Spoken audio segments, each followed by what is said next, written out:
Hello guys, നമ്മുടെ വീട്ടിലെ കറ്റാർവാഴ നല്ല രീതിയിൽ തഴച്ചു വളർന്നു വന്നിട്ടുണ്ടേ. കുറേ നാളായി ആലോചിക്കുന്നു ഒരു ഹെൽത്തി ജ്യൂസ് ഉണ്ടാക്കണമെന്ന്. അപ്പോൾ നമുക്കിന്ന് കറ്റാർവാഴ ജ്യൂസ് ഉണ്ടാക്കാം. അതിനായി നമുക്ക് ആവശ്യമുള്ള കറ്റാർവാഴ കട്ട് ചെയ്തെടുക്കാം. ഈ കറ്റാർവാഴയ്ക്കൊരു കറയുണ്ടേ, അപ്പോൾ ആ കറ പോകാനായിട്ട് നമ്മൾ കുറച്ച് നേരം വെയിറ്റ് ചെയ്യണേ. കുറച്ച് നേരം കഴിയുമ്പോൾ നമ്മൾ എടുത്തു വെച്ചിരിക്കുന്ന പാത്രത്തിൽ നിറച്ചും ഈ കറ ഒഴുകി വരുന്നത് കാണാം. ഇനി നമുക്ക് ഇതിൻ്റെ രണ്ട് സൈഡിലുള്ള മുള്ളുണ്ടല്ലോ അതങ്ങ് ചെത്തിക്കളയാം.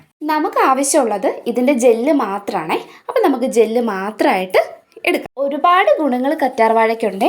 ധാരാളം ആൻറ്റി ഓക്സിഡൻറ്റുകൾ അടങ്ങിയതുകൊണ്ട് തന്നെ ചർമ്മത്തിൻ്റെ ആരോഗ്യത്തിന് വളരെ നല്ലതാണ്. ദിവസവും കറ്റാർവാഴ ജ്യൂസ് കുടിച്ചാൽ അസിഡിറ്റി വരാനൊക്കെ ചാൻസ് ഉണ്ട് കേട്ടോ. അതുകൊണ്ട് നിങ്ങൾ ദിവസവും ജ്യൂസ് ഉണ്ടാക്കി കുടിക്കാനായിട്ട് നോക്കല്ലേ.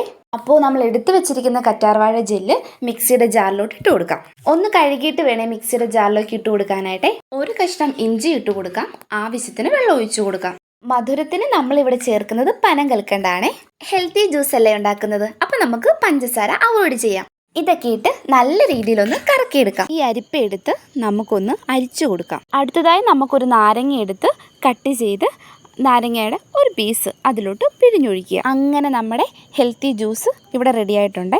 ആരും നമ്മുടെ ചാനൽ ലൈക്ക് ചെയ്യാനും സബ്സ്ക്രൈബ് ചെയ്യാനും മറക്കില്ലേ. താങ്ക്